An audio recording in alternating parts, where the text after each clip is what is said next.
Good evening. How is everyone doing tonight? Very good. Good. There's one prerequisite for the class tonight, and that is you guys have to give me some feedback. We're going to learn how to avoid tunnel eating. How to avoid tunnel eating. And when I do this class, I actually like to start this class with a quiz. So we're going to look at the human body, and we're going to start off by doing a quiz. So I'm going to ask you what some of these organs are. What is that organ right there? Esophagus. Okay, very good. What's that one? Stomach. Okay, good. Let's pick on that one. Liver. Very good. Okay. What about that one? Large intestine. All right. What about that one? Oh, that's the small intestine. Why do they call that one small, by the way? Any ideas? Very good. Smaller in circumference. Yes, much longer in length, but smaller the diameter of it. Okay. Let's pick on this one. Gallbladder. Okay. What about that one? No. Pancreas. Okay. Isn't it very interesting? We're not going to go through all the parts in the body, but these are some of the key ones that we're going to look at tonight. I used to, when I first started teaching this class, I used to actually hand out felts to participants, and then they got to come up and stick them on the body. And that was interesting, kind of like pin the tail on the donkey, and you never knew where the organs were going to go. But what it showed me is that we really don't know a lot about our human body. We know a lot about our vehicle. Even most of us women know most of the major parts of our vehicle. And you think about it, with a vehicle, we can take that vehicle in, we can exchange it for a brand new one. But with this human body, this is the only one that we have. So we need to understand how it works. And that is what our class is going to be about tonight. We're going to understand how the body works. We're going to learn specifically about digestion. We want to learn how to avoid tunnel eating, and you'll understand that as we go along here. Okay, we're going to start by looking at what happens when we eat food. So when we eat food, we're going to pick on a carrot here tonight. We put that into our mouth and we chew that up and we make a pulp out of it, hopefully. Sometimes people don't keep the food in their mouth long enough and it goes down in big chunks, but the ideal is to keep it there until we make that into a mush. Now when we're chewing that food, what are we mixing it with in our mouth? Saliva, okay. And do you know how many salivary glands that we have? Quite a few. Any ideas? Give me a number. What do you think? Anybody know? We have 3 pairs of salivary glands, so we actually have 6. And they all contribute saliva to help mix with that food. And you're going to see the importance of saliva in digestion. So these are the 3 pairs that we have, 3 on both sides there. And the main component of saliva is water, okay? That's the main component. What else do you think is in saliva? What is it made of? Okay, there's enzymes. Good. What else? Any other ideas? DNA. Well, there could be some, yes. What else might be in there? Any other thoughts? Think about saliva in your mouth. Let's take a look. Okay, yes, there's some electrolytes in there, potassium and sodium ions, mucus. Okay, there's enzymes that we mentioned, and there's also antimicrobial enzymes. These are enzymes that specifically work against microbes that come in. So this is actually what saliva is composed of, and your body has to make this special composition to help with the beginning stages of digestion, because digestion actually begins in our mouth. Okay, so your body is working to put this together. Any idea, if you think about the course of the day as you're eating your food, 2 or 3 meals, whatever you're eating in the day, what do you think the actual quantity of saliva is that your body's producing? What would you think? Throw out an idea. Lots. Somebody said lots.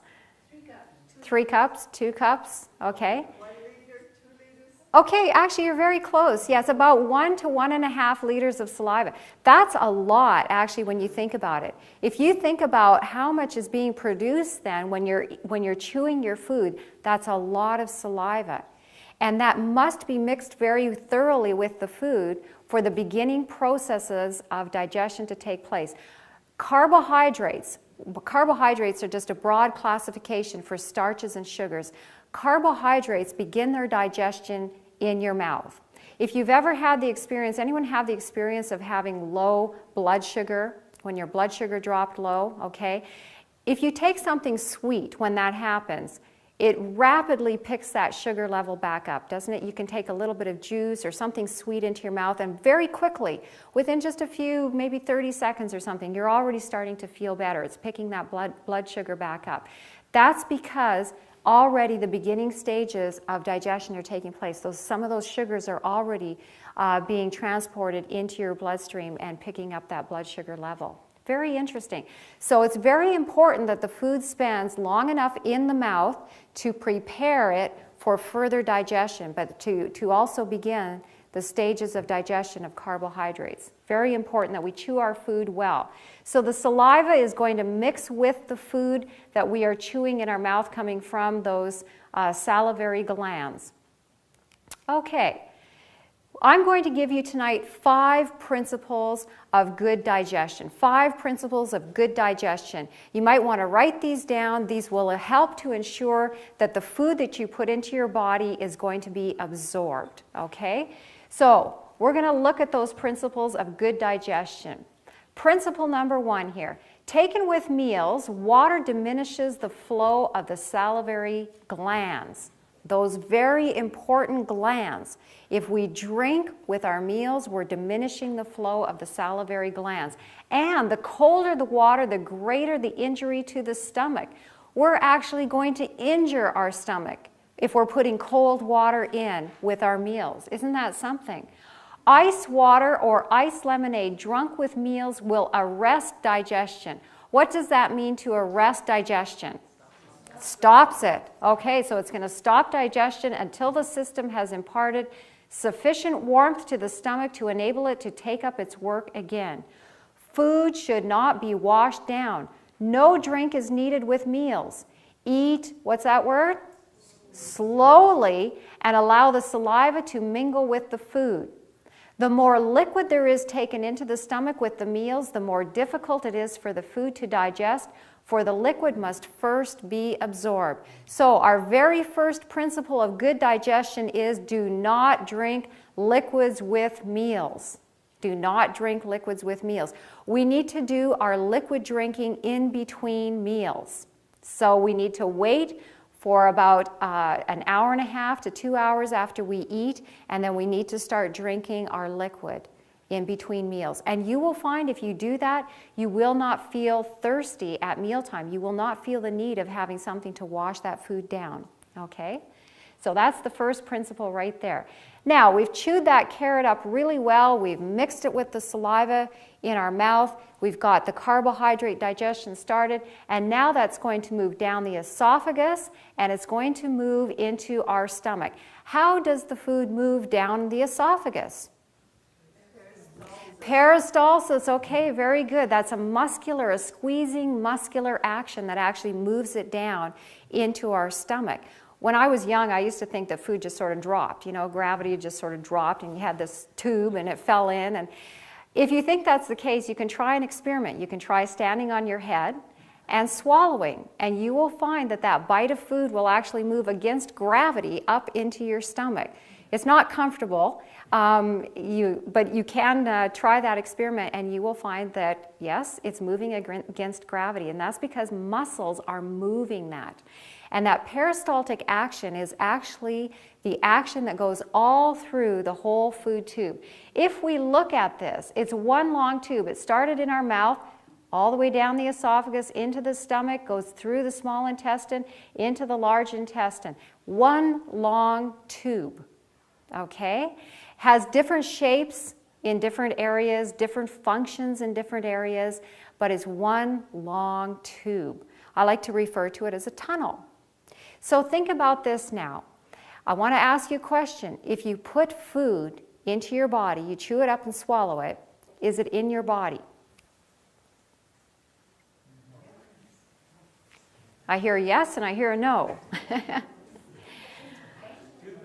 Okay, what was the question? If you chew that food up and swallow it, is the food in your body? Yeah? No? Okay. Actually, I want you to think about it. You swallowed it. It's in the tunnel. The food is in the tunnel. What if that food just moves right on through that tunnel and out the other end? Is it going to do you one bit of good? Not going to do you one bit of good. Why? Because it was in the tunnel. The nutrients weren't actually in your body yet. When you drive through a tunnel in a mountain, are you in the mountain? You're in the tunnel, right? You're not in the mountain. You would have to somehow get across through that barrier and into the rock itself if you were to get into the mountain. That's essentially what we're talking about here.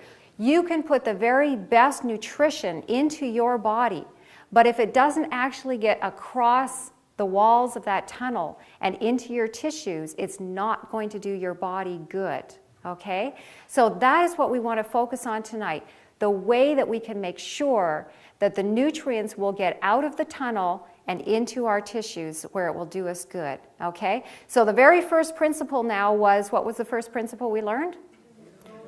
Don't drink with meals, no liquid to be taken with meals. That's our very first principle for good digestion, making sure that those nutrients will get out of the tunnel and into the tissue. Okay, so that food is now down in our stomach. I'm going to show you a little video clip here. This is actually what peristalsis looks like. This is the muscular action taking place. This is basically right where the stomach empties into the small intestine. And this is a real picture being taken here. You can see those muscles moving and squeezing. Isn't that interesting? That's the squeezing peristaltic action that takes place through the whole food tube. Isn't that amazing? It's just so incredible that a camera could go down there and get that picture like that. And it just continues to squeeze and to squeeze. That's peristaltic action right there. Very, very interesting. And you can see how that is very moist in there. That's all the mucus in there that helps to move everything along. That squeezing action there. Okay. So back to our stomach here. The carrots move down into the stomach. I want to ask you now, that stomach, what angle is that stomach sitting at? Okay, it's kind of angled, isn't it? It's not sitting horizontal, it's not sitting vertical, it's sitting kind of angled. And that muscular squeezing action that we saw taking place with peristalsis, there's a muscular action that takes place in our stomach. 3 layers of muscles, and they're all working together to help in the process of digesting that food. Now, it also works with gravity. So muscles and gravity are working together to start the digestion taking place that happens in the stomach, okay? Because in our stomach is actually now where proteins are going to be worked on. And what happens now, because we see that we need to have some gravity in there, muscles will push up and gravity will pull down, muscles will push up, gravity will pull down.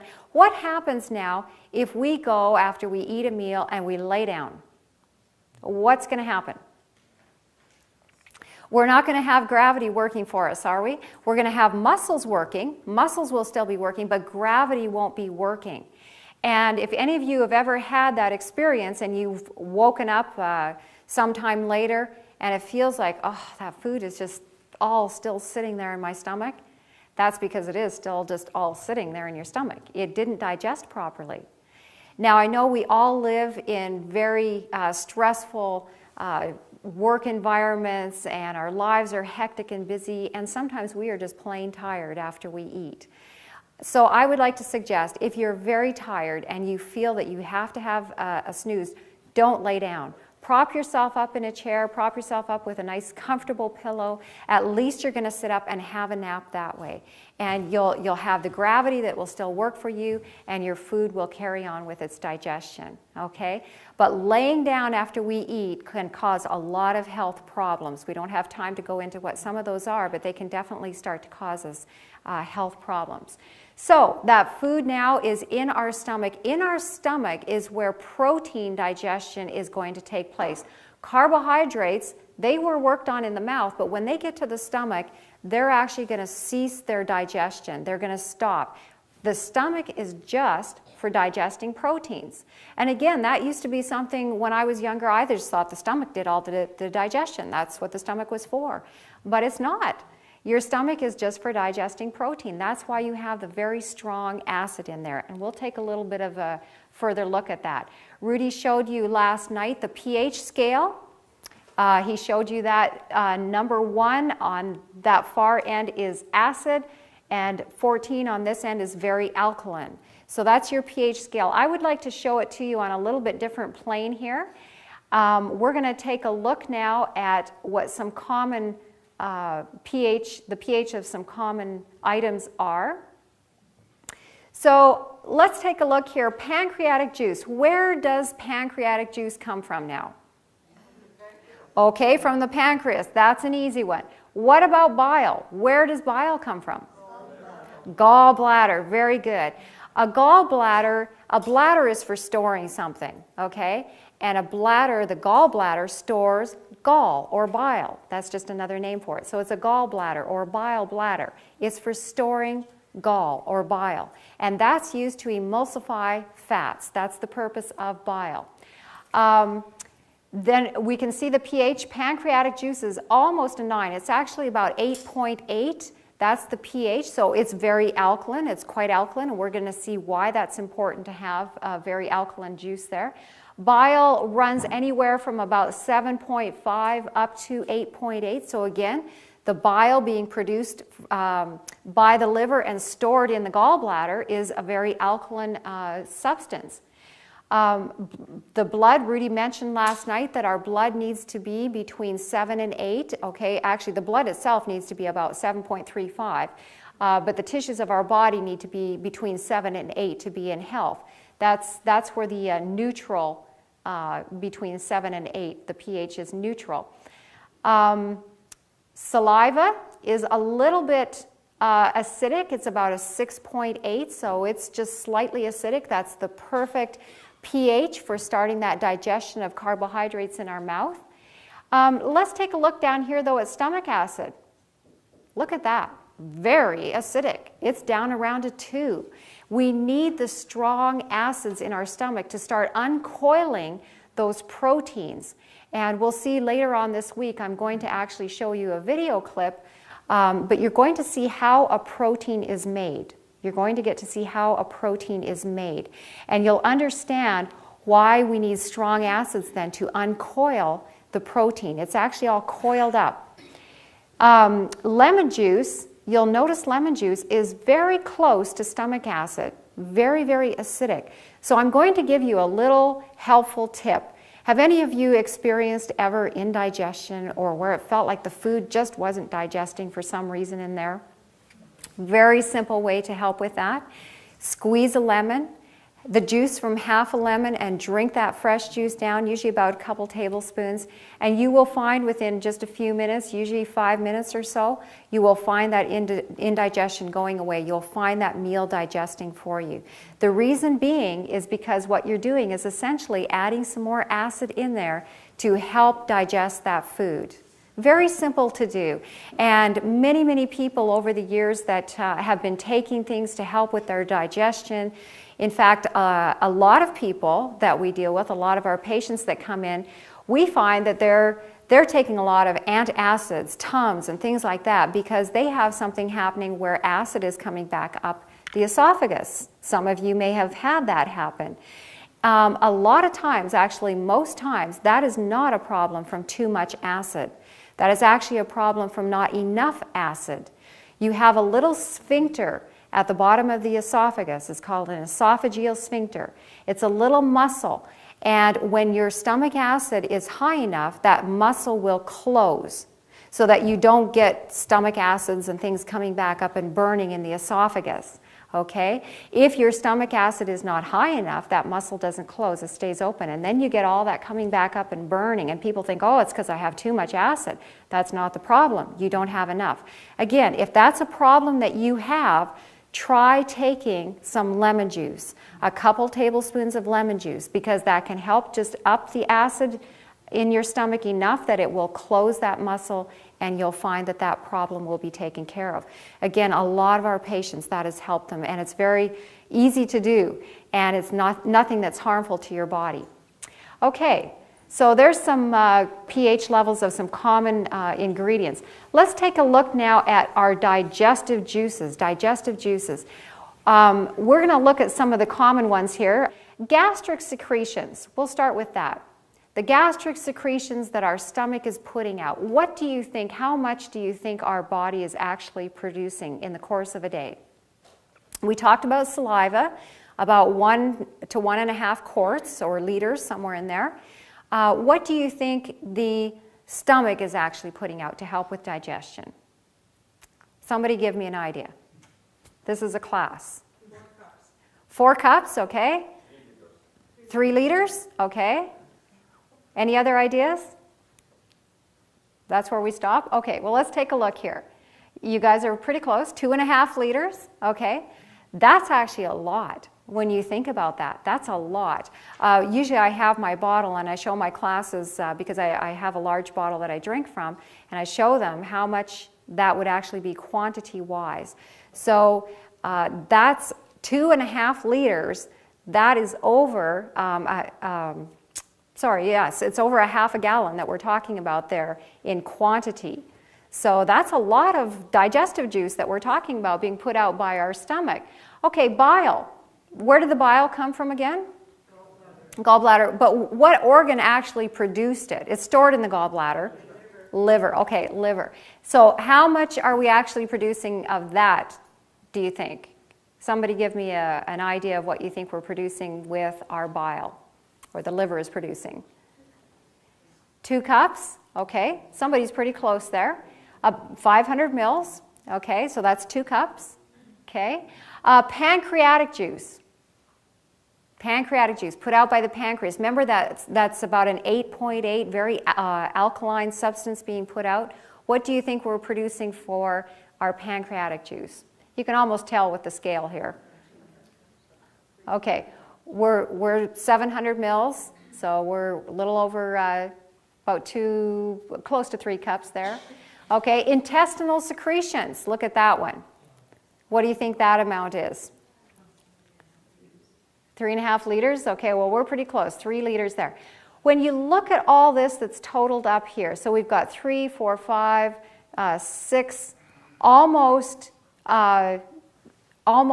7 liters of juices that are being produced through our digestive tract. Along with our saliva, we're producing actually almost 2 gallons of digestive juices with saliva and all the juices through the digestive tract. That's amazing, because just like saliva is a composition that your body has put together specifically designed to aid with digestion, so is every other one of those secretions. It's specifically designed to aid with digestion. Now, very interesting fact, with the gastric secretions, there has been some research that's been done, a lady by the name of Victoria Butenko that had done some research and found that when you put more raw food in, and we talked about the importance of increasing our percentages of raw food last night, but when you put more raw food in, specifically what she tested is when someone went all raw. And again, we're not promoting that you go all raw, but I'm just sharing this to show you the difference that it makes when you put these enzyme-rich foods into your body. And what happened after 2 months of someone being all raw, their gastric secretions went from this quantity here down to about 1 cup. 1 cup. That's incredible. So when you think about it, because your body is putting a lot of energy into making these secretions, a lot of energy into composing this to help break these foods down. So now this person who's gone from, say, 2.5 liters down to 1 cup has freed up a lot of energy that can now go into healing in the body. Isn't that amazing? So raw foods, when you're putting raw foods in, not only are you receiving energy from all of the enzymes and nutrients, things that we talked about last night, the reasons why you can be receiving from that side of it, but you're also receiving energy just from the fact that your body is not having to work to create so much of this substance to break down those foods that you're putting in. Isn't that amazing?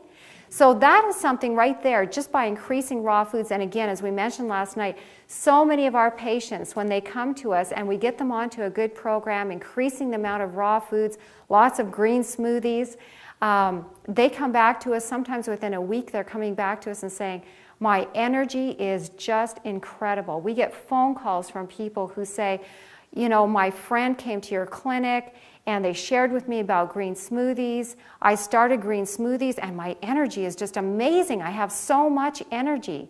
And you'll find that too as you start to put these foods in. But this is another reason why the energy levels will be going up. Okay. Now, in your stomach, this is where collecting and churning is going to take place. And we talked about this is where the protein is going to be digested.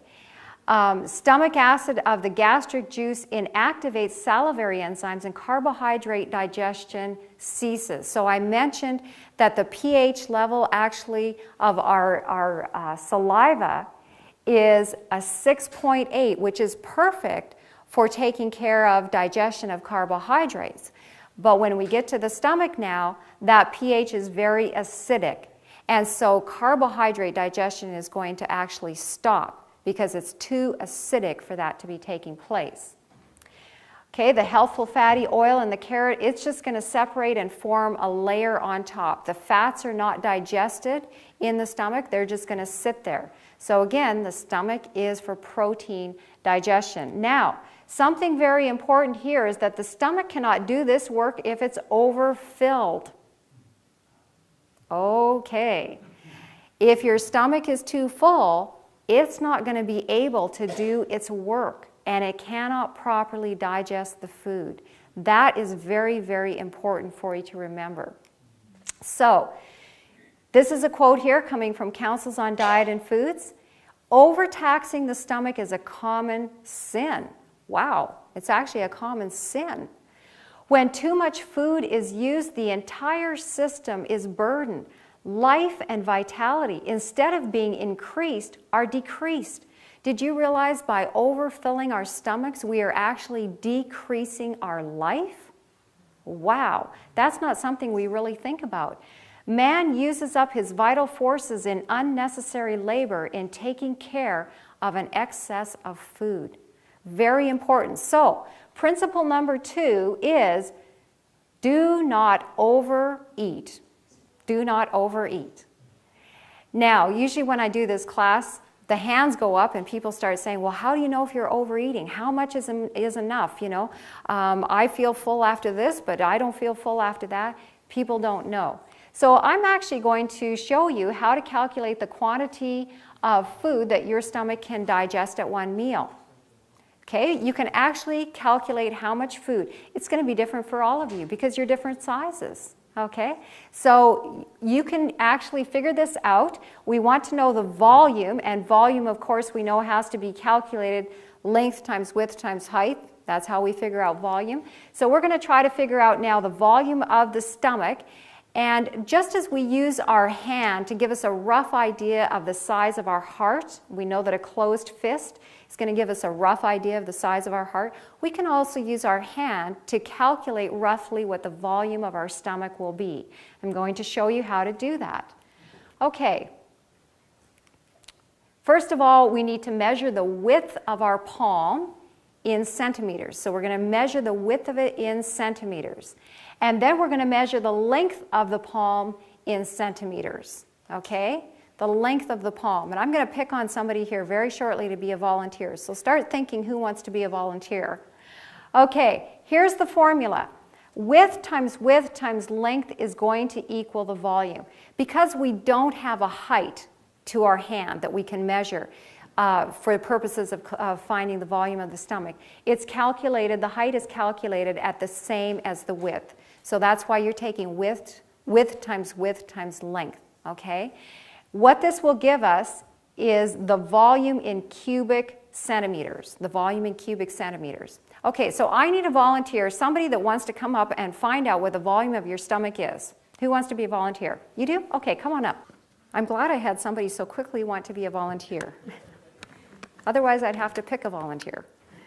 Okay, so we're going to do this in centimeters, okay?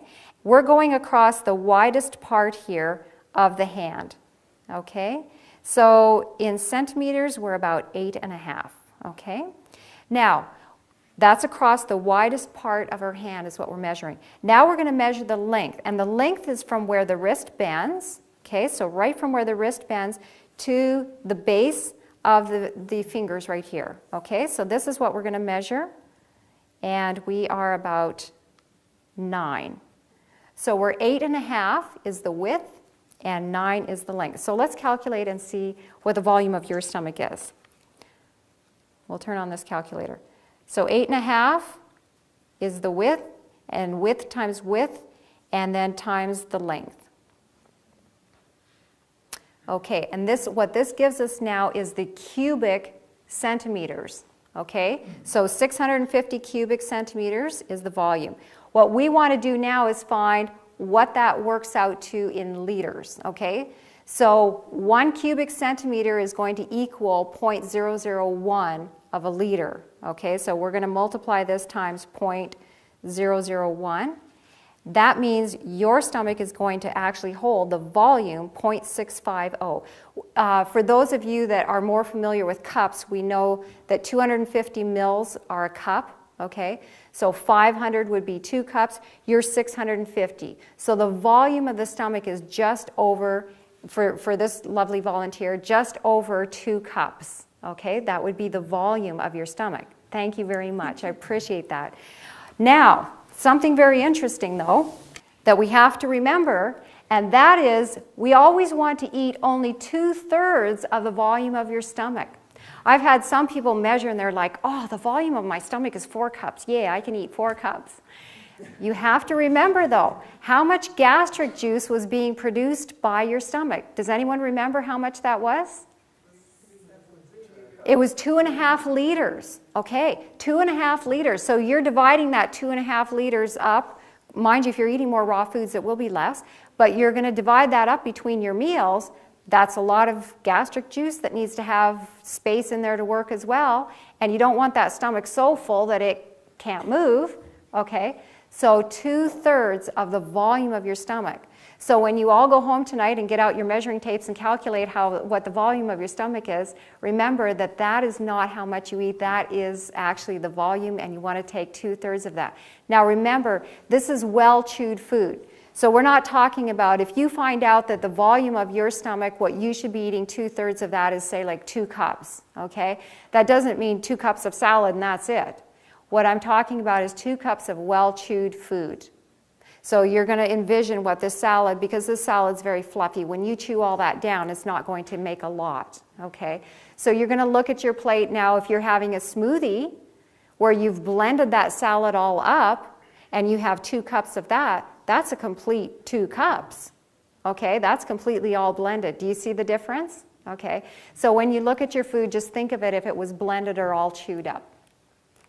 Okay. Another wonderful quote here, regularity in eating is very important for health of body and serenity of mind. Never should a morsel, how big is a morsel? Tiny little crumb. Never should a morsel of food pass the lips between meals. Wow. That is so opposite of what our society is teaching today, isn't it? I don't know if you have noticed, but we sure notice with a lot of our patients that come in the office, they have been taught that they need to graze, or they need to eat, 5, 6, 7, 8 small little meals all day long, keep that metabolism going for whatever purpose. Maybe they're trying to lose weight or stabilize blood sugar or whatever it may be. That is not how your body is designed to operate. That is working against good health.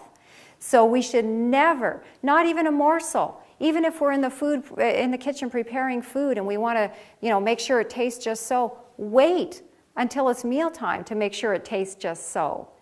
We should never put a morsel of food, never should a morsel of food pass our lips between meals. Very important.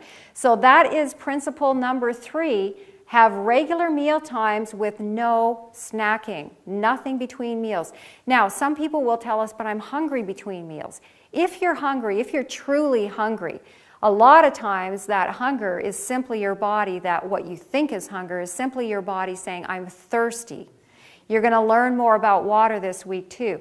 But oftentimes the thirst signal is manifested as hunger, and it feels like hunger.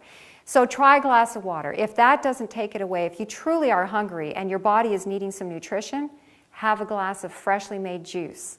We talked about last night, we talked about how high the amount of nutrients are that you get from freshly made juice. Does anyone who was here last night remember how much juice or how much nutrients you get from juice to your cells? Does anyone remember that? Very close, 90% of the nutrients, 90% of the nutrients. So if you want to increase nutrition in your body, you want to get more nutrients in than juice. Because you think about a glass of carrot juice, you're probably going to get, depending on the size of your carrots, you could get 3, 4, 5 carrots into that nice glass of juice. You would never sit down and eat that many carrots. But you're concentrating the nutrients and you've removed all the fiber, it's going to come in. It's not going to start up your digestion, very little digestion involved. It just basically is going to absorb, and within about 20 minutes or so will be out of your stomach into your cells. Wonderful way to get more nutrition into your body. So if you truly are hungry, do not snack, have a glass of juice. Okay, the next thing that we need to be careful is to watch our food combinations. Watch our food combinations. Now this is one that we find a lot of times people have really never even thought about. So they'll eat their big meal with their potato salad and their burger and whatever else, and then they top it off with a watermelon for dessert, or a piece of apple pie, or a banana or an apple or something. We need to be careful with our food combinations. Now, I don't want to get real complicated with it, and I don't believe that we need to get real complicated. What we really need to do is just make sure to keep fruits and vegetables separate, not taken at the same meal. And we'll see that here. Again, coming from Counsels on Diet and Foods. Fruit and vegetables taken at one meal, or taken together, produce acidity of the stomach. Now this is an acidity that is not good acid. This is hyperacidity in the stomach. Then impurity of the blood results, and the mind is not clear because the digestion is imperfect. You should understand that every organ of the body is to be treated with respect. In the matter of diet, you must reason from cause to effect. From cause to effect. So, principle number 4 is watch your food combinations. Make sure to keep the vegetables and the fruit separate. And I'm talking sweet fruit. I'm not talking, some people I know have asked us, well, what about a tomato and a cucumber and an avocado? Those are all fruit.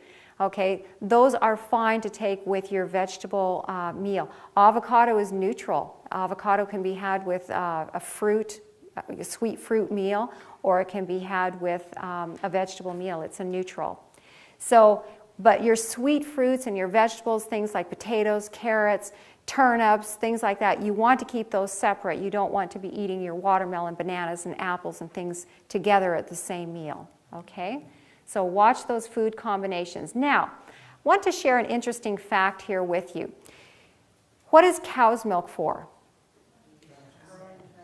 Okay, it's for baby cows, isn't it? Now, I want to share with you something. Cow's milk is a high-fat fluid that's exquisitely designed to turn a 65-pound baby calf into a 400-pound cow. That's what it's for, okay? That comes from Dr. Michael Clapper. Now, I want you to think about it. We have this fascination in our country with drinking cow's milk. Why is it that we as humans drink cow's milk? Why do we not drink rat's milk or giraffe milk or horse milk? I know some of you are turning up your face, but what's the difference between that and cow's milk? Okay? It's the same thing. Cow's milk is designed for cows. If we really wanted to drink as full-grown human beings, I'm not talking about babies, but as full-grown human beings, if we really wanted to drink milk, as a human, we should be drinking human milk, shouldn't we? Yeah. Okay. And again, I see some faces getting squeamish, but can you imagine going to the grocery store and picking a quart of mother's milk off the shelf to bring home to pour on your cereal? It sounds disgusting. Wouldn't you want to know what woman that came from, right? But we don't care what cow it came from. You know, it could come from a whole bunch of dirty cows all mixed together and we drink it, you know, but we'd want to know what person that came from. Did she have any diseases, right? Human milk is made for humans. Cow's milk is made for cows. So we don't need milk. If we want a milk, I want to give you a recipe because this, again, is a question that we get asked probably every single day. What do I do for milk? Okay, so here's what you can do for milk. Nut milks. Take any nut that you want. You can have macadamias, you can have cashews, you can have walnuts, you can have almonds, you can have whatever nut you want. You can have little jars of them all sitting there. Maybe today you want to have almond milk and tomorrow you feel like macadamia nut milk or whatever kind of milk you want. All you do is put a little bit of water into your blender, put in a few nuts, blend those up. If you want it thicker, more like a cream, add a few more nuts. If you want it thinner, more like a milk, more water, less nuts. If you want a little bit of sweetness, raisins, dates, a little bit of honey, a little bit of maple syrup, whatever little bit of sweetener you want. Some people like a little bit of vanilla bean in there to give a nice vanilla flavor. Again, that's great. You're only limited by your creativity, really. The ideas are endless, what you can do with your milk. We don't need to drink milk. Past the age of weaning, nature tells us we don't need to drink milk. If you look at animals in nature, you do not see those animals drinking milk once they're weaned. Cats that we keep for domestic animals, we feed them milk and they drink it. But in nature, you don't see that happening. And the same with us. After we are weaned, we no longer need that milk, okay? And certainly not cow's milk. All righty. All right, so back to our digestion now that's taken place. So that food has mixed very well with the gastric juice in our stomach, and it's going to get ready to carry on its process into the small intestine. Now, as it moves, and you saw in that little video clip where it moved out of the stomach, it was moving into the small intestine, this is now where the bile gets put in, and the pancreatic juices are put in. And remember, the pH of those now is quite alkaline. So pancreatic juice is almost a 9, it's 8.8, and again our bile is right up there as well. What this is going to do now, this very acid mix coming out of our stomach, it's going to bring that pH back up. Now as we get into the small intestine, everything is going to start to be worked on. Carbohydrates we started in our mouth, but when they got into that very acid environment in our stomach, they stopped. And fats didn't do anything either because the pH needs to be picked up for those to start their digestion. So now this moves into the small intestine, and this is where fats begin to be emulsified. That bile helps to emulsify. Basically what emulsification does is it helps prevent those molecules from coming and sticking back together. Okay? And that way then your body can now transport them into the tissues for use. So here's the gallbladder putting its bile in, and this is now where we start to call, we don't call it food anymore, we call this chyme, okay, that's what it's actually called. And it's going to start its movement through the small intestine, and everything is going to be absorbed here. This is where your nutrition is going to be absorbed. So if you've properly prepared it in the mouth, You've allowed proper processing in the stomach without snacking in between meals, without drinking water and diluting those digestive juices. Now those nutrients can actually start to be absorbed. Okay, so it's very, very important that we've prepared that food well. I just want to show you in the small intestine actually some pictures here of what is taking place, what it looks like. So you can see all the blood vessels. You can see inside all of the villi in here. It's just loaded. And here's a little bit closer up picture. So you can see all the surface area that this is all going to move through as it goes through the small intestine, and those nutrients are absorbed. So the sugars go through the small intestinal walls immediately. They start to be picked up right away. The enzymes combine from the pancreas and the walls of the small intestine to complete starch digestion, and then these substances enter the portal vein and go to the liver. And combinations of lipase from the pancreas and small intestine, they now work to emulsify the oil or any fats that are in there from the carrot. We're picking on the carrot this time. And then that's released into the lymphatic system through the thoracic duct, and it goes up into the heart, where it's circulated then throughout the body. Vitamins and minerals, which are in their living organic form, are immediately absorbed and transported directly to the cell structures of the body. So that's all what's going on in our small intestine. This is a very, very important part of digestion taking place.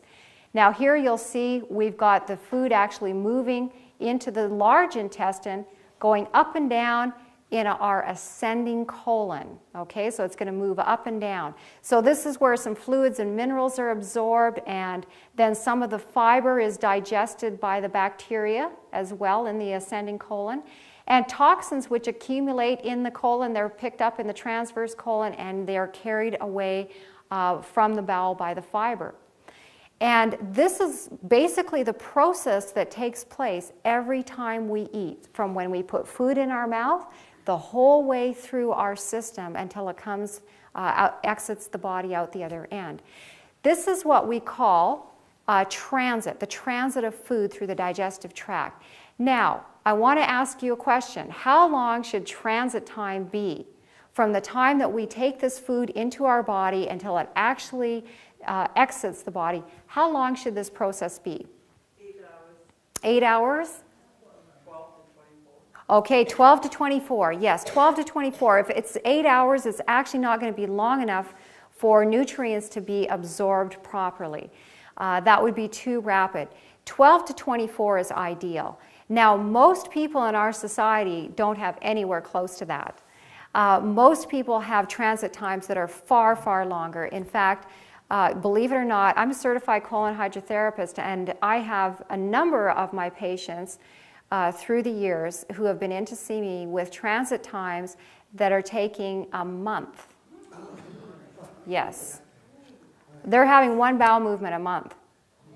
The first time that happened, I thought, you know, this is something for Guinness Book of Records, you know. But that's not the case. I've had a number of my patients over the years that have had that problem. Yes. When you think about it now, if this is sitting in your body and it has not moved through, then you are having what's called auto-intoxication taking place. So that means auto-intoxication simply means self-poisoning. So these poisons that are being produced in your system, and I'm going to show you very shortly what's being produced here, are being reabsorbed into the body. So we need to be very careful that we work with our bodies to make sure that transit time stays between that 12 to 24 hours. So I'm going to give you a very easy way that you can write down how to check your transit time. Very simple. With a meal, and it works better actually if you do this with breakfast. Breakfast is a good meal to do this with. Just take a couple of spoonfuls of sesame seeds. Sesame seeds, it really, as hard as you try to chew them all up, you're not going to get them all chewed. And they're going to move through. And sesame seeds work wonderful as a marker. So what you do is you time from when you take those in with your meal to the last time that you see them come out in your bowel movement, okay, the very last time. Sometimes people have them coming out over several bowel movements. It would be the last time that they come out. that would be what your transit time is. Okay, and that needs to be between 12 and 24. Now, some people say, well, I use corn, it works great, or beets, or things like that. Those are not really very good transit markers, simply because they are slightly laxative, so they will not give you a true picture of what your transit time is. Sesame seeds work great. So try that, and if you find that your bowel is getting sluggish, then I'm going to give you some tips on things that you can do to help improve that bowel function, because it's critical to good health in your body to make sure that your whole digestive system is operating correctly. You know, we know, as I mentioned earlier, a lot about our vehicles, but very little about our human body. I want to ask you a question. We'll pick on the president or the prime minister. We could pick on here in Canada. If he was to go away on a vacation for 3 months, and you didn't read about it in the newspaper, you didn't watch it on TV, nobody told you about it, would you know he was gone? Would you know he was gone on vacation for 3 months? No, you wouldn't. Okay. Tell me this. What if the garbage collectors went on strike for 2 weeks? Would you notice? Okay. You wouldn't even have to read about that one. Nobody would have to tell you. The same in our body. If our digestive tract is not working well and the disposal system is not working adequately, we're going to be in trouble. The president of our body is very important. That brain is very important. But the president's not going to function very well if the garbage collectors or disposers are not doing their job well. So it's important that we keep that transit time between 12 and 24 and check it regularly. All right. I'm going to give you some ideas on how you can cleanse your stomach. So here's some ideas on cleansing your stomach. First thing in the morning, drink a glass of warm water with 2 tablespoons of freshly squeezed lemon juice in it. Now, with each of these stomach cleansing methods, you always need to make sure the stomach is empty, okay? You don't do this with a meal in your stomach. So with this one here, that's a very simple thing that you can do. You can do that for the rest of your life. It's a wonderful habit to be in, and it will do a little bit of a cleanse to your stomach. We often don't think about cleansing our stomach. You know, we'll think about cleansing the liver. You can go to the health food store and you can buy little kits for liver cleanse or gallbladder cleanse or colon cleanse or parasite cleanse or even blood cleanse. And we'll think about cleansing those organs, but we don't think about cleansing our stomach. But our stomach actually should also have a cleanse occasionally. So this is an excellent one to do. Or this is another one. Drink 1 to 2 sips of hot water every 5 to 10 minutes for 3 to 4 hours. So this would be something where you would skip breakfast, obviously, and you would just start in the morning. And every 5 to 10 minutes, you would be taking 1 or 2 sips of hot water, and you would do that over the course of the morning for 3 or 4 hours. And that would do a nice cleanse of your stomach as well. Okay? Another one is to fast for 24 to 36 hours, taking nothing into your system except lots of distilled water. This is a great stomach cleanse. And not only is it a stomach cleanse, but it allows all the organs of digestion to have a day off. Isn't that wonderful? We all like to have a day off, and you know, our organs of digestion enjoy a day off too. Having a day of fasting is an excellent health habit to be in. It gives your system a chance to rest. And that is very, very important. So those are some simple ways that you can, 3 different ways that you can cleanse that stomach. Now, here's principle number 5. In many cases of sickness, the very best remedy is for the patient to fast for a meal or two, that the overworked organs of digestion may have an opportunity to rest. The overworked organs of digestion. I mentioned earlier about people who are grazing, or they're eating a lot of small little meals through the day for various things. Their doctors or nutritionists will recommend that they do this. And what they're doing is keeping those organs constantly working. Even though it's a little bit, it's constantly working. Now I want to ask you a question. If I just asked you to, just raise your arm up and down, I mean, probably every one of us in here can do this. And what if I asked you, keep doing this for the next 5 minutes, 10 minutes. Okay, do it for the next half hour. Do it until we're done with the seminar tonight, okay? Just keep going, right? I mean, it's only your arm that you're lifting. There's not a lot of weight there. What if I ask you to do that for 3 hours, 4 hours? What if I asked you just keep doing it all day long? Are you going to get to the place where that arm's going to get tired? Okay? It's not a lot of weight, it's just your arm, but it's going to get tired, right? Same with your stomach. That's muscles, as we talked about. You could just be putting little bits in there. People will say, well, it was just an apple. You know, I had an apple, and then an hour later I had some celery, and, you know, you're keeping that constantly working. And eventually that poor tummy is going to say, you know, I'm tired, and those muscles are going to start to rebel, and you start to get inflammation and irritation happening. And you end up with things like gastritis and problems that start to develop there. So give your stomach a chance to rest. And we should be very careful when we eat to allow enough time in between our meals for that stomach to not only empty, not only to finish digestion, but to have a little period of rest. You know, in our society, it's almost a terrible thing if the stomach is empty. You know, people feel like, oh, my stomach is empty, I've got to fill it. Why? Because it's empty? You know, why do we fill our stomach? Really, we're filling it because our body needs nutrition. But there again, because a lot of times people don't understand the reason that they're eating to begin with, they think, well, it's just, you know, kind of this bag that hangs in there, and when it gets empty, you fill it up, and when it's full, then that, you know, carry on your way. That's not the way it works. When your stomach, when your body actually signals hunger, it's not saying the stomach is empty. It's saying, I need nutrition. That's what it's saying. I need glucose. That's what your body runs on. I need some glucose. Maybe I need some other nutrients, okay? And if we don't understand that, then we're very apt to run to McDonald's or KFC or wherever, and we just stuff whatever in and fill up that empty bag and carry on our way. But the body didn't get what it needed. And so a couple hours later, we're going to be hungry again. And people come to us and they say, I'm hungry all the time. I'm constantly hungry. And when we start looking at how they're eating, they're just filling up that bag with whatever they can think to throw in there and fill it up. That's not how we need to eat. We need to eat with our mind, logically, and understand what's going on in our body. Very, very important. So give those organs a chance to rest. Now, I want to let you know, for a fruit meal, if you're having a fruit meal, that's going to take roughly about 4 hours until that stomach is empty. You have about 3 hours for digestion of that food, and then about an hour roughly to empty. So you want to give yourself at least 4 hours after having had a fruit-based meal, so say that was your breakfast, before you eat again. So if you're going to have that kind of a meal, let's say at 8 o'clock, you really don't want to start putting anything in till 12 at the very soonest, and it would be a good idea maybe even to wait till 1 so that poor stomach had a little bit of an opportunity to just go, little rest, and then get ready for the next meal. Okay? Now, if it's a vegetable-based meal, you want to give at least 5 hours, because you need 4 hours to digest those vegetables, and then you need roughly about an hour to empty your stomach out. So you want to have about 5 hours for a vegetable-based meal.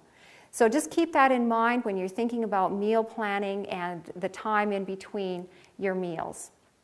So principle number 5 is to let your digestive tract rest. So here's 5 principles of good digestion. Do not drink liquid with meals. Do not overeat. Have regular meal times. Watch your food combinations. And then let your digestive tract rest. And if you will incorporate those into your eating habits, you will find your health will improve. Now, I want to show you, this comes from Dr. John Harvey Kellogg. Probably a lot of you have heard about him. He was a medical doctor, had a large sanitarium in Battle Creek, Michigan, around the turn of the 1900s, in that era. And this is what he shows the body is getting rid of when it processes your meal through. Okay, so let's take a look here. He says the chief constituents of the feces are as follows. Bile, where did that come from?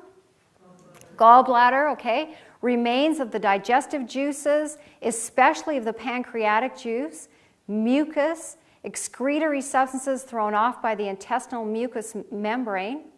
Microbes and various poisons produced by microbes, such as indole, skatole, pyrrole. By the way, those are very toxic poisons in the body.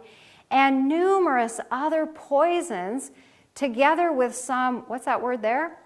Small amounts of the various food principles and water. So mostly what your body is getting rid of is toxic waste. toxic waste. And there again, in our society, we have trained our bodies to be on hold. And a lot of my patients over the years have actually trained their bodies so well to be on hold that now their bodies won't work properly for them. And then we have to try to work to reverse what they've been training their bodies to do over the years. If your body signals that there's toxic matter that needs to be released, don't use the excuse, well, I don't like public bathrooms, or, whatever the case may be. Think about the poisons that are in your body that your body wants to get out of there, and get those poisons out. A lot of times people say, well, I'm driving and I really don't feel like stopping, or I'm on the telephone, I'll put my body on hold. I'm going to actually show you a picture, an x-ray picture of one of my patients who trained her body over many, many years to be on hold, and the damage that it caused to her body. And it caused actually permanent damage to her body, and it will with your bodies as well too. So just remember, when your system is signaling that it needs to get this toxic waste out, you want to work with your system. You don't want to keep that in there because this is very poisonous.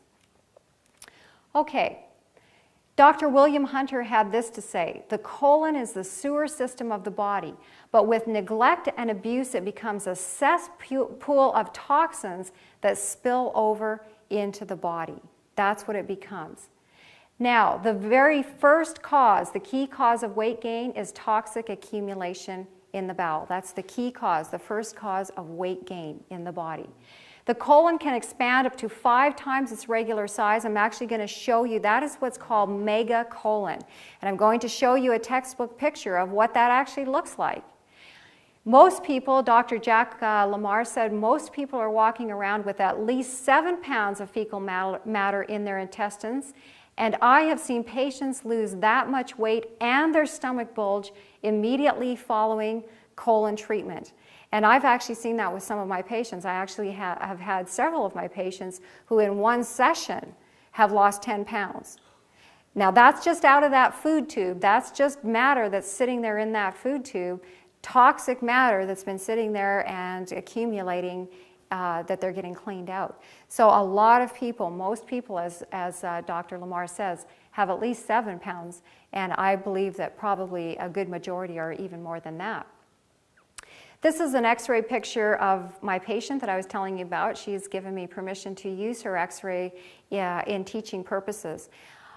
You remember the picture that we looked at the very start where you had your quiz, and you remember what the anatomy should look like. And I want to show you what this is, and I want you to tell me if this is a normal colon. Okay, here's the ascending colon.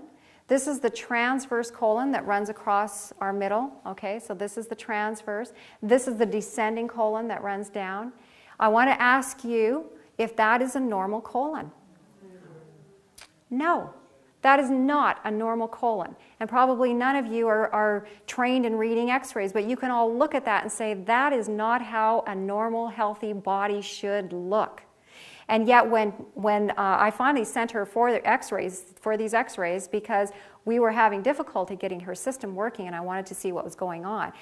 And when the x-rays came back to her doctor said, your colon's normal. And sent her along to me with her x-rays, and I said, this is not normal. This may be common, but this is not normal. This is not how your body should look, and all of you can see that. This ascending colon is ballooned out with matter sitting in there.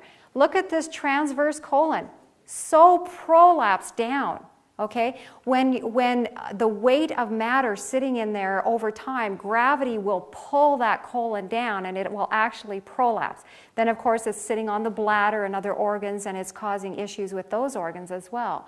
But that's very prolapsed. And then coming down the descending colon, you can see the strictures. I mean, it's actually even lost this shape here. The hostra has been lost and we've got all kinds of strictures and things happening there. This was a very severely damaged colon. This was over years of putting her body on hold. From a very little girl, her dad, he was a salesman and he didn't want to stop when the kids were in the car, and he's like, no, you just hold till we get to wherever we're going, point A to point Z. And so she just learned that habit, and it was a very bad habit to get into. And over time, she did damage to her body. But the nice thing is, I mean, we worked together with her. When she came to me, I'll tell you how bad her system was. When she came, she could not have a bowel movement on her own. She could literally take handfuls of laxatives and it would do nothing for her. Nothing. She could not have a bowel movement until she came in and we would do colon hydrotherapy to work to clean her bowel. The nice thing is, this person today, she now has one bowel movement a day. She's not going to ever get to the ideal of 2 or 3 bowel movements a day, but she does have one bowel movement every day, and that will be the best she can ever do because there is permanent damage that's taken place here in the body. But just to give any of you hope, because I know a lot of people have problems with their systems working the way that they should be working. And to give you hope, if you do have problems, most people can reverse those problems or greatly improve what's happening in their body. Okay? Now, I want to show you, this is what's called, this is actually a textbook picture of megacolon. This is a gentleman that went in, this is before surgery. This is all bloated out here because of his colon. That's his colon in there. And you're going to see what his colon looks like when they took it out. This is the doctor's hand here, actually. This is after surgery. This poor fellow was actually having normal bowel movements right up until a couple of days before he went for surgery. There was, in the middle of all this, a tiny little space that matter was still, the body was still working to move it through and get it out of his system. Unfortunately, he didn't survive. His body was too toxic, and he did not survive. That is megacolon, and that is what happens in our bodies if we allow things to start building up in there. So I really want to encourage you, not to discourage you with things like this, but to encourage you, work to keep those transit times between 12 and 24. Do things to clean your body. Give your organs a chance to rest so that your system can work on cleaning and detoxifying and moving things out of there. Very important things to do. Now I want to show you what happens in our bowel if we have healthy function. Okay? Because this is really interesting. If we're eating really good foods, putting good foods in, we have some really neat things that are taking place. We have something called lactoperoxidase, and that's a protein enzyme that actually damages unhealthful bacteria. So this is just a picture of the bacteria here that's sort of blown up, and this particular protein enzyme is blasting a hole through the outer layer of that bacteria. It's so fascinating. If you ever want a fascinating study, study the body, the human body, the things that are taking place inside of us. This is like a little battle zone going on in our body. It's amazing. Or we have things like this, globulin proteins. These are proteins that prevent the unhealthful bacteria from actually being able to attach to the walls of the colon. So it's preventing that. Then we have these interesting little guys down here. That's called lactoferrin, and that's a protein that traps iron and it blocks its use by the unhealthy bacteria. Unhealthy bacteria use iron. That's what they feed on. And so what this particular protein does is it traps it, the iron in there, and prevents the bacteria from using it. So fascinating. All these things that God has put into place in our bodies. Now that's if we have healthy function taking place. If we're eating a really good diet, nice nut milk here, eating a really good diet. Now over here, if we're eating an unhealthy diet, like what is shown there, we're going to have things like yeast. We're going to have intestinal deterioration. The actual intestinal walls are going to start to deteriorate. We're going to have toxins and parasites taking place. So that's what's going to happen if we are consuming an unhealthy diet. Okay? All right. Let's take a look now how to retrain the bowel. How to retrain the bowel. So if you want some ideas on things that you can do, we'll take a look here. First of all, water and vegetable fruit juices. You need about 1 ounce for every 2 pounds of body weight. 1 ounce for every 2 pounds of body weight.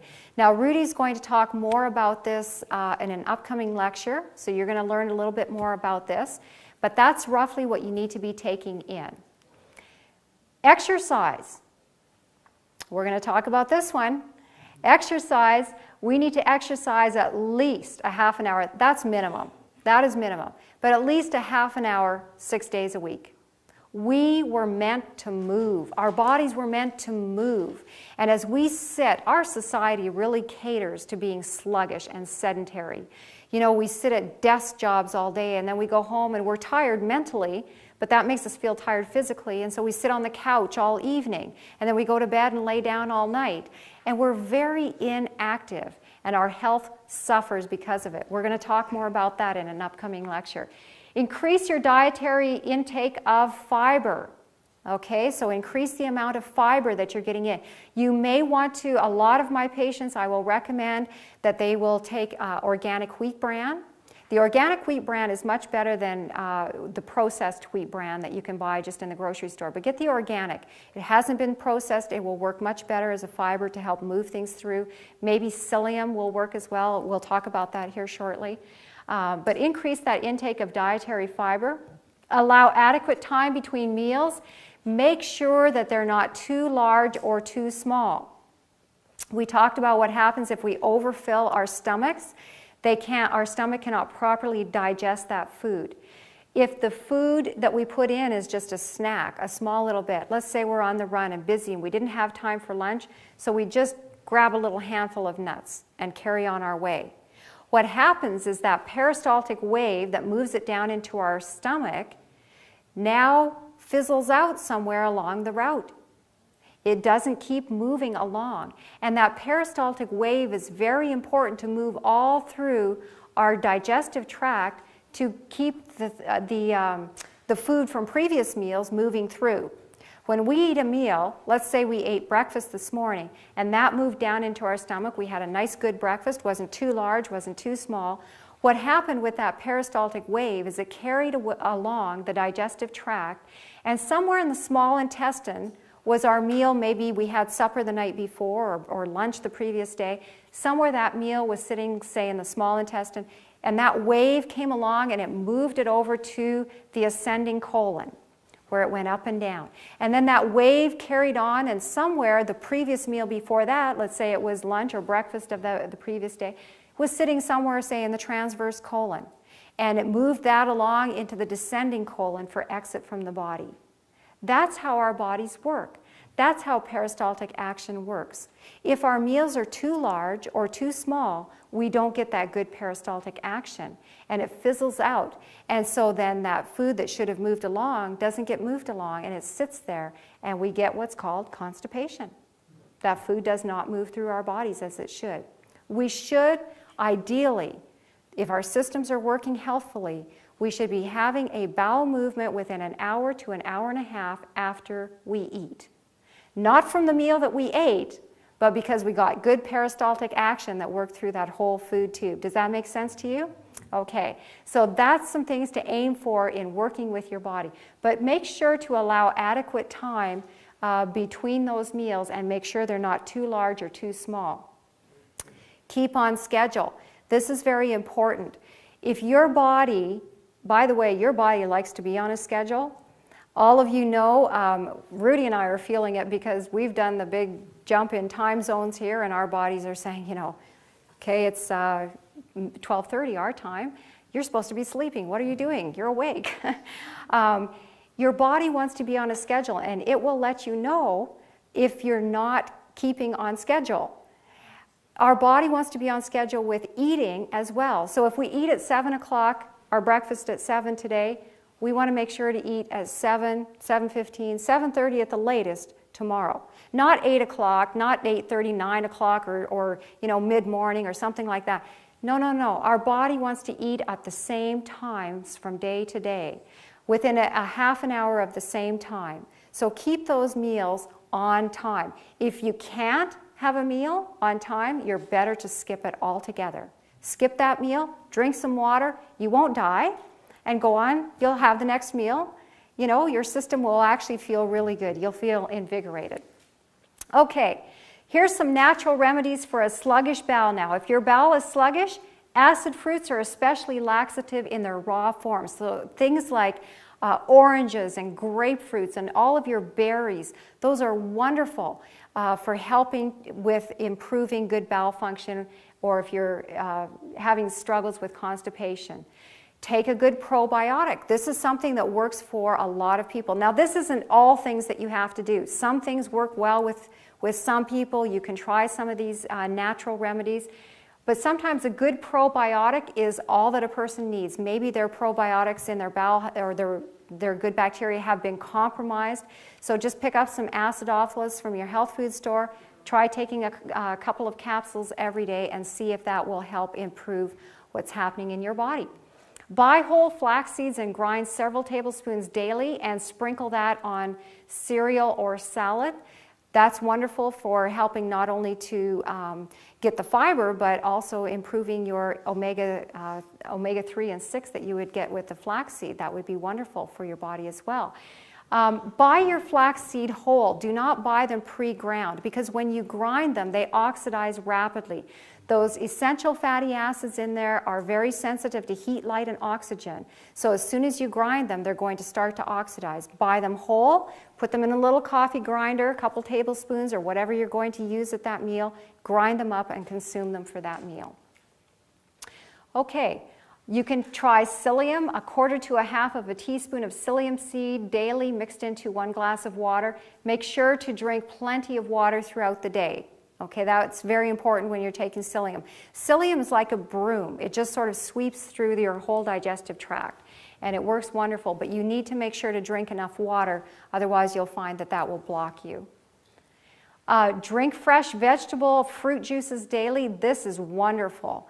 If you haven't been into juicing, I would really encourage you to start juicing. You will find your energy will increase, your whole health will improve by taking those juices in. Take 1 to 2 tablespoons of a nutritional oil daily, so flaxseed oil or Udo's oil is an excellent oil to be getting. Garlic is wonderful. Garlic contains allicin, which stimulates the muscular walls of the intestinal tract, so that is a wonderful thing to be taking.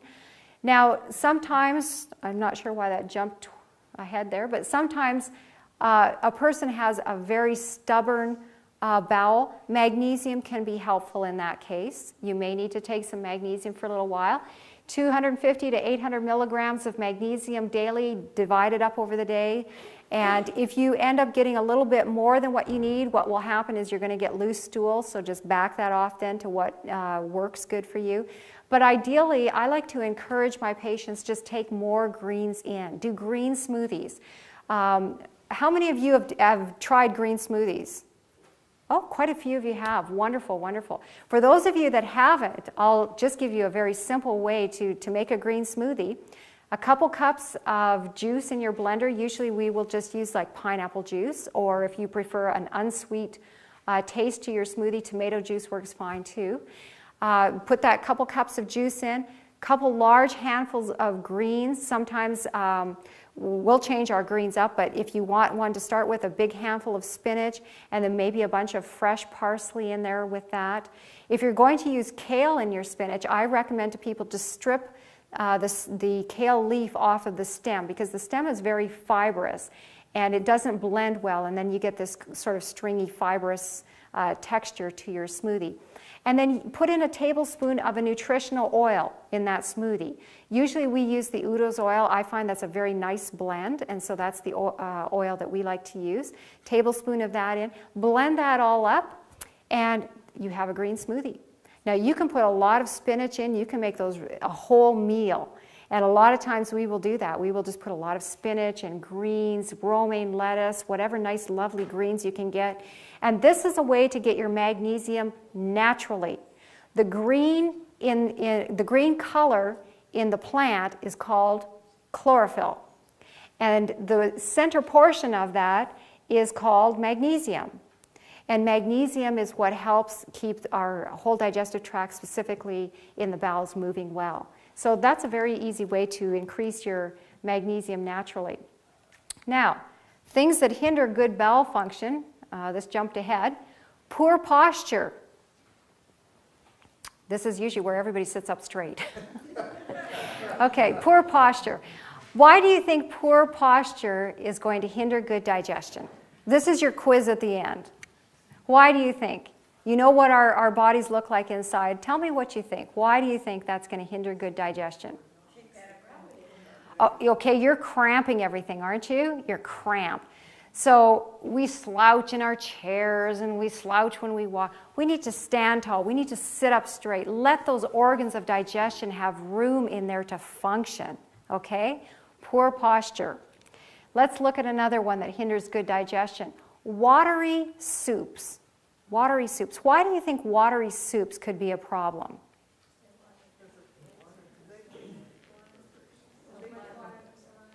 Okay, too much water. Okay, so those are all good answers. The key problem with these watery soups is the bulk of it is water. Liquid. It's a liquid. Okay, so your body's going to absorb this liquid first, and what's it going to be left with? A snack, really. Very little, right? There's very little left. I'm not talking about a stew. I'm talking about a watery soup. So there's very little substance left. So now that peristaltic action, it's going to fizzle out somewhere. So this is going to impair good bowel function. If you want to have a soup, and I'm not saying you can't have your soups, but if you want to have a soup, a soupy soup, have something along with it. Have a sandwich, have a nice salad, have something that's got some substance there so that when that water does absorb, that there's a substance there that it's enough that's going to still cause peristaltic action to work through your whole digestive tract. Okay, next we have tight clothing. Tight clothing. Why would that be a problem? Why would that hinder good bowel function? Restriction. Okay, restriction. With poor posture, we were crunching up our organs this way, weren't we? With tight clothing, we crunch our organs this way. Our organs were not meant to be crunched. God made us so that our organs have room to move, so that they can do their job properly. So we need to make sure to have clothing that allows our bodies to function the way they should.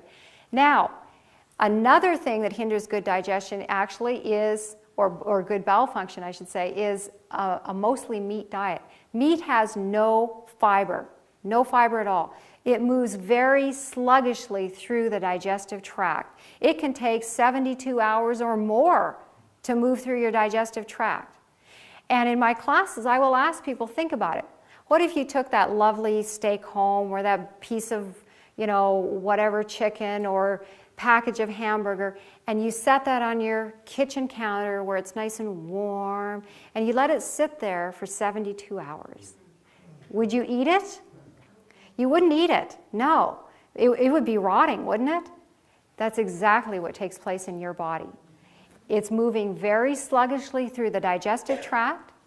It's warm, it's dark, it's moist. It's the perfect environment for breeding all kinds of bacteria in there. And it's going to putrefy. It's going to rot in your body. So meat, again, because I know this is going out to a lot of people. So there will be people watching this, and I want to encourage the people that are watching, if you're eating meat in your diet, you may want to be taking steps to eliminate that from your diet. While you're eliminating that from your diet, eat the meat not with a starch. Do not have it with a potato or with pasta, anything that's starchy. Instead, have a big green salad. If you eat your meat with a big green salad, at least that's going to move it through your system. And while you're working to eliminate that then from your diet, that will help your body to keep processing it out so that it doesn't rot in your system. That's something that you can do as you're making those steps to improve your diet. Okay, inactivity. Inactivity. Why do you think inactivity might hinder good bowel function? That should be an easy one. Why do you think? No ideas? Okay, no movement. When we walk, or any kind of activity, we're actually moving our diaphragm. We're actually moving those organs in there. And that helps to keep things moving through. It helps to keep things moving through our digestive tract in a timely manner.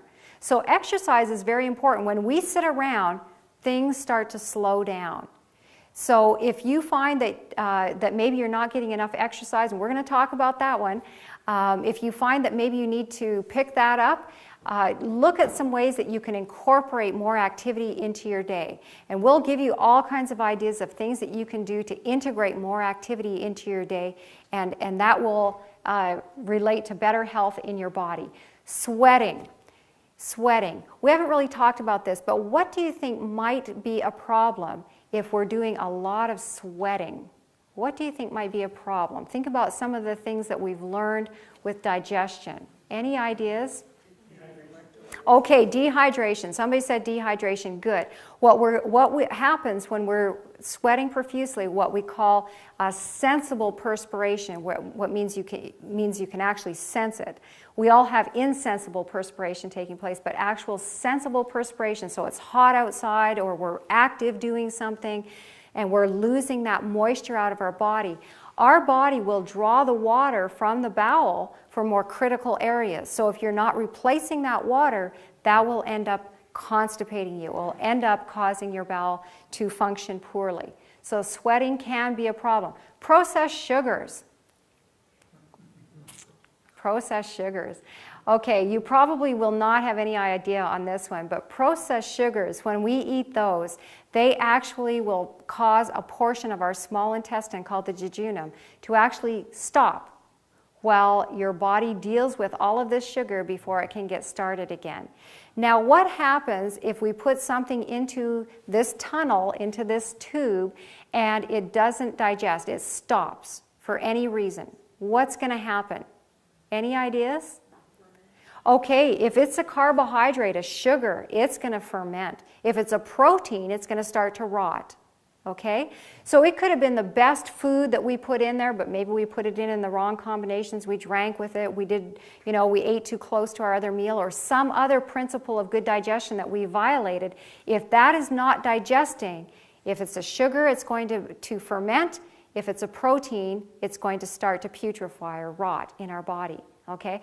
So processed sugars actually cause that process to happen then in our small intestine. We want to avoid processed sugars for a number of reasons, but this is a key reason, that it will impair digestion. So just in review, the 5 principles of good digestion are: do not drink liquids with your meals, do not overeat, have regular meal times, watch your food combinations, and let your digestive tract rest. Okay, those are our 5 principles of good digestion. Have regular meal times with no snacking. Okay, that should have been on there. I want to share with you a couple of quotes here. Fashionable visiting is made an occasion of gluttony. Fashionable visiting is made an occasion of gluttony. Hurtful food and drinks are partaken of in such a measure as to greatly tax the organs of digestion. The vital forces are called into unnecessary action in the disposal of it, which produces exhaustion and greatly disturbs the circulation of the blood. And, as a result, want of vital energy is felt throughout the system. Fashionable visiting. We have so many patients that will come to us and say, it was Christmas, or family came over, I had to make that food for them, or, we were invited out, we had to eat this. I would like to suggest that probably no one was standing there forcing anyone to take a bite of anything, right? But we have this idea that, we don't want to offend someone, so we better eat this, even though we know it's terrible, it's going to hurt our bodies, but we better eat it anyway. But I want you to keep in mind that your body is the temple of the Holy Spirit. The temple. We don't want to defile the temple. We want to keep that in perfect health as much as we possibly can. Now, that being said, there may be the occasion where God asks you to do something. I don't know. But I think for the most part, oftentimes we will use fashionable visiting as an excuse to indulge perverted appetite. So I want to encourage you, keep your standards as much as you can. If God speaks to you and says, listen, I want you to do something, I am not going to stand here to say otherwise. There may be an occasion. I don't know. But I do know that a lot of times this will be made an excuse to harm our bodies or to put things in that we know are going to be very hurtful. Some do not exercise control over their appetites but indulge taste at the expense of health. As the result, the brain is clouded. Their thoughts are sluggish, and they fail to accomplish what they might if they were self-denying and abstemious. These rob God of the physical and mental strength which might be devoted to His service if temperance were observed in all things. We're robbing God. Isn't that something? Gluttony and intemperance lie at the foundation of the great moral depravity in our world. Satan is aware of this, and he is constantly tempting men and women to indulge the taste at the expense of health and even life itself. Appetite has such a power over us that we are sometimes even willing to indulge it at the expense of life itself. To me, that's incredible. Eating, drinking, and dressing are made the aim of life in the world. Just such a state of things existed before the flood, and this state of dissipation is one of the marked evidences of the soon close of this earth's history. You know, I see that, and I'm sure all of you do, as we see eating has become such an aim in life. The restaurants and the whole environment that will be put into this whole experience of eating to encourage gluttony, it's become the aim of life for so many people. And so, dear brothers and sisters, I plead with you to give your bodies to God because of all He has done for you. Let them be a living sacrifice, the kind He will find acceptable. This is truly the way to worship Him. And that's the New Living Translation of Romans 12, 1 and 2. This is the way we worship God in our bodies. So, in review for tonight, to avoid tunnel eating, remember the 5 principles of good digestion.